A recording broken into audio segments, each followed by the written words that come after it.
नमस्कार, मैं आप सभी के साथ राजीव झा और आप देख रहे हैं सन एक्सप्रेस। इन दिनों भारत सरकार यानी कि केंद्र सरकार यानी कि भाजपा सत्ताधीन है केंद्र में, उन पर जो है तमाम विपक्षी पार्टियां पेगासिस को केंद्र कर जो है जासूसी करने का आरोप लगा रही है। इसको केंद्र कर 21 जुलाई को शहीद दिवस के अवसर पर बंगाल की मुख्यमंत्री ममता बनर्जी ने जो भाषण दी थी, उस दौरान उन्होंने मोबाइल फ़ोन को दिखाकर उन्होंने बताया था कि किस तरह भाजपा की सरकार लगातार बड़े-बड़े अधिकारियों, बड़े पत्रकारों व बड़े मंत्रियों का फ़ोन टैप करवा रही है। अब इसको केंद्र कर जो है राजनीति बंगाल में बड़े स्तर पर शुरू हो गई है।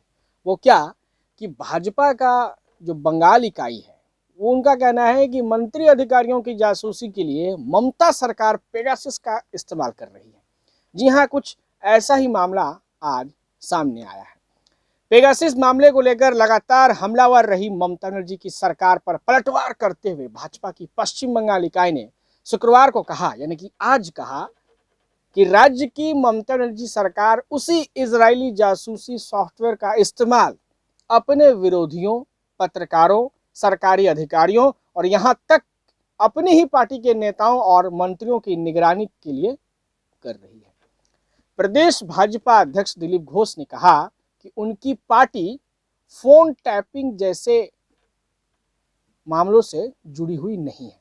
उनका कहना है कि उनकी पार्टी फोन टैपिंग की संस्कृति में विश्वास नहीं करती है। उन्होंने कहा है कि ममता बनर्जी पहले से ही फोन टैपिंग करती रही हैं। घोष ने कहा कि भाजपा फोन टैपिंग की संस्कृति में बिल्कुल विश्वास नहीं करती और यह कांग्रेस की संस्कृति है, जहां से ममता बनर्जी ने अपनी राजनीतिक पारी शुरू की। हालांकि तृणमूल कांग्रेस ने आरोपों का खंडन करते हुए कहा कि केवल देश का प्राधिकार उस कंपनी की सेवाएं ले सकता है जो पेगासस सॉफ्टवेयर बेचती है। दिलीप घोष ने संवाददाताओं से बातचीत में कहा कि ममता बनर्जी ने पेगासस का इस्तेमाल कर अपने विरोधियों, पत्रकारों, अपनी ही पार्टी के नेताओं और मंत्रियों को निगरानी पर रखा है। भाजपा नेता ने दावा किया कि तृणमूल कांग्रेस नेता आपस में एक दूसरे से व्हाट्सएप से संपर्क करते हैं, क्योंकि उस पर बातचीत एंड टू एंड एनक्रिप्टेड होती है। उन्होंने कहा कि वे यानी कि तृणमूल कांग्रेस नेता सामान्य फोन पर बात नहीं करते या फिर संदेश साझा नहीं करते हैं, क्योंकि उन्हें पता है कि उनका फोन टैप हो रहा है और यह सब कुछ ममता बनर्जी के इशारे पर हो रहा है। घोष के इन आरोपों पर अपनी प्रतिक्रिया देते हुए तृणमूल कांग्रेस नेता और मंत्री शोभन देव चटर्जी ने कहा कि दिलीप घोष बेतुके दावे के लिए जाने जाते हैं। फोन टैपिंग पर उनकी टिप्पणी का कोई आधार नहीं है, लेकिन उन्हें याद रखना चाहिए कि इस तरह के झूठ से केवल सच्चाई की भावना और राजनीति के सिद्धांत को ही नुकसान होगा। तो अब पेगासस का मामला, जो कि फिलहाल राष्ट्रीय राजनीति में फिलहाल अपनी पैठ बनाए हुए है, वो अब बंगाल में भी प्रवेश कर चुका है। अब देखते हैं कि ये पेगासस का मामला कितना आगे बढ़ने वाला है।